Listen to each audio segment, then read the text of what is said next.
Spacesuits are one of the often overlooked technologies that humans need to live in and explore space. They allow us to take our environment with us, protecting us from extreme temperatures, bombardment by micrometeorites, and of course the total lack of atmospheric pressure and oxygen in space. They've come to be amazingly complex examples of modern engineering, as well as symbols of humanity's future. Symbols of humanity's future. Symbols of humanity's future. Symbols of humanity's future.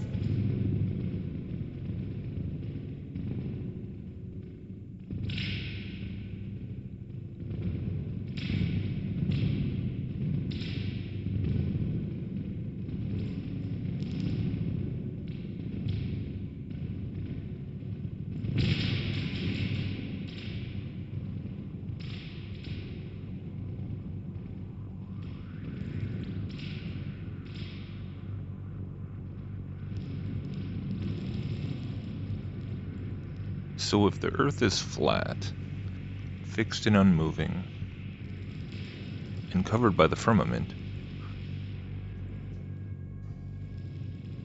then there's no such thing as outer space. And if there's no such thing as outer space, then it does seem increasingly plausible that what we're presented our entire lives as outer space is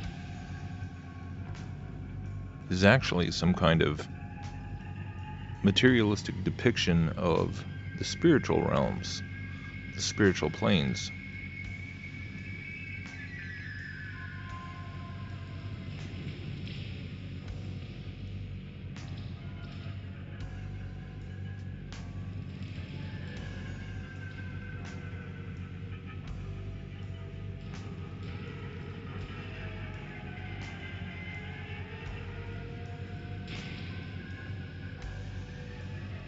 And if that is indeed the case, then it seems to follow that when we look at things like rocket ships, spacecraft, and space suits, that these things too actually would seem to have an esoteric meaning as well. And I touched upon this in my previous video, but I just wanted to try and stop and explore this a little further.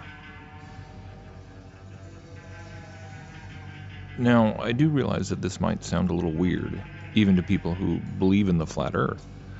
So, what do I mean here? I mean, obviously I'm not saying that there's no such thing as a spacesuit, quote unquote. They are real. But the question of real spacesuits actually ties into this quite a bit.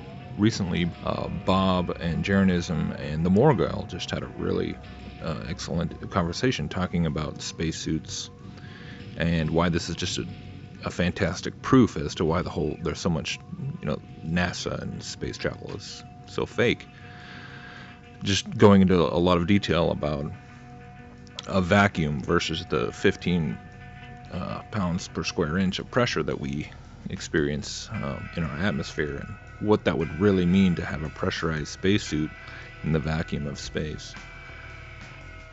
And this kind of thing is a really good thing to I think to show to people who are skeptical but maybe do have more of an engineering kind of mindset or background.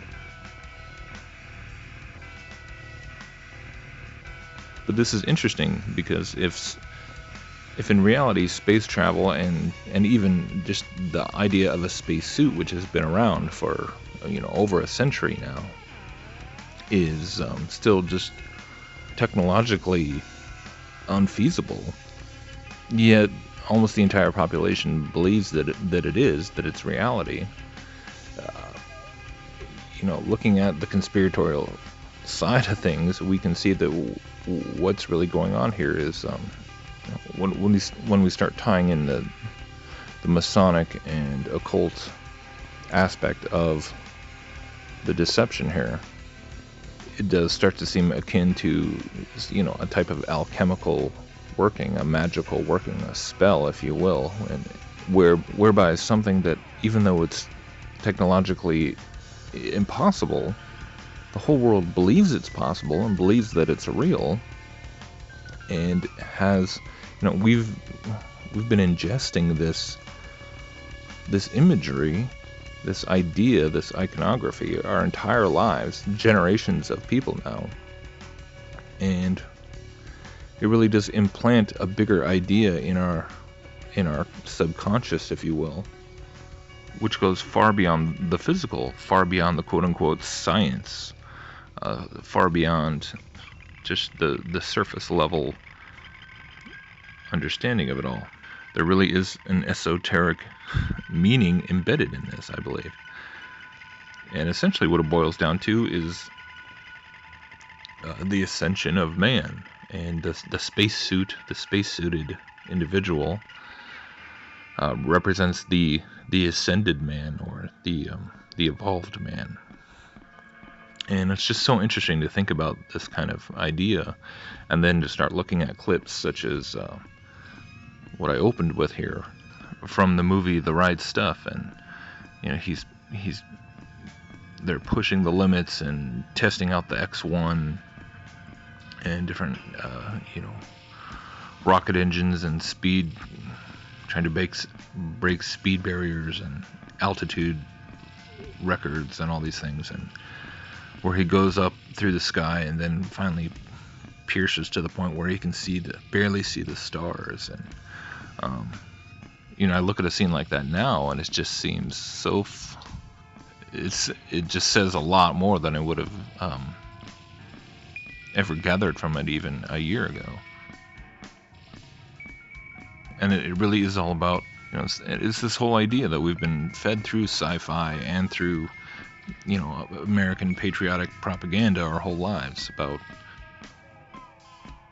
pushing the limits and going where no man has gone before and reaching for the stars and all these sorts of phrases that we don't even think about. And yet these are actually all very sort of Gnostic maxims.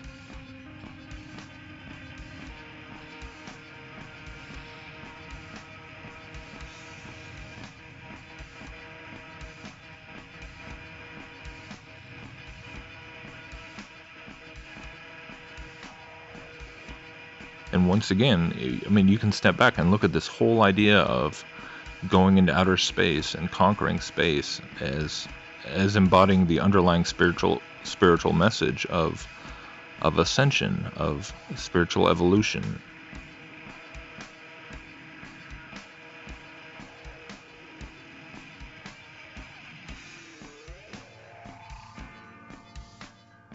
And even beyond that, you can even look at just scientism as a whole as really just another version, another modernized form of Gnosticism, right? Where instead of seeking the hidden secret knowledge from some higher level of a secret society or a mystery school, the universe itself is basically the mystery school, and the whole idea is unlocking the secrets of the universe, unlocking the knowledge that's in the cosmos itself. And this is what materialistic evolution, scientific materialism and evolution ultimately is trying to do. It's just looking at trying to understand the physical universe as holding the secrets that we have to somehow figure out. And then, of course, if you throw in the possibility of aliens or extraterrestrial life, it kind of really blends those two ideas together. Where if people do believe in aliens, then it's almost always assumed that there at least be some aliens that are of a higher intelligence. They're further along in the evolutionary process, and so they would function as the ascended masters, as the high priests, as the leaders of the initiates of these mysteries, these universal cosmological mysteries. And so it's just Gnosticism. And so coming back to the idea of the spacesuit, on the one hand, it's interesting when you see it in so many science fiction films, where it seems to quite plainly show just how how fragile and how cumbersome and how limiting a physical spacesuit would be in terms of going into the universe, going into the exploring different planets and things. It's vulnerable to a leak. It's vulnerable to breaking down, and it's all that's protecting you from a harsh alien world or from the cold vacuum of space or whatever. And so, embedded in that, I believe it's sort of, in sort of this backhanded way, it actually kind of itself pushes the idea of the need to transcend the physical altogether. In order, and this is what is so interesting about so many space-themed sci-fi movies, is that they always seem to kind of come up against this idea of the physical limitations of exploring space.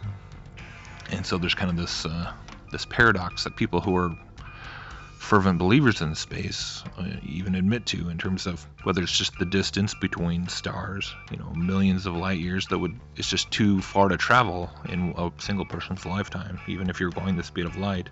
And even if you could get there, then are you going to terraform every planet in order to make it habitable for humans? These sorts of questions, and all of which I think ultimately serves to push people towards thinking about how to somehow transcend all those limitations, how to either transcend the physical limitations due to just vast distances through things like wormholes and interdimensional travel, or how to transcend spacesuits, the need for spacesuits and things like that through basically some sort of transhumanist ideas, a la Ray Kurzweil and such.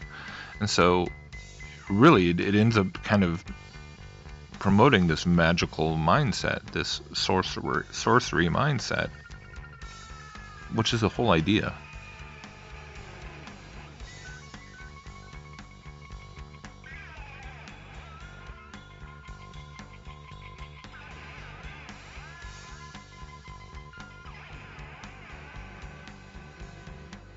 And not to mention that this does start to make sense when we're trying to imagine the thinking and motivation behind people who are, say, Freemasons and knowingly participating in fake moon landings or fake spacewalks and fake whatever.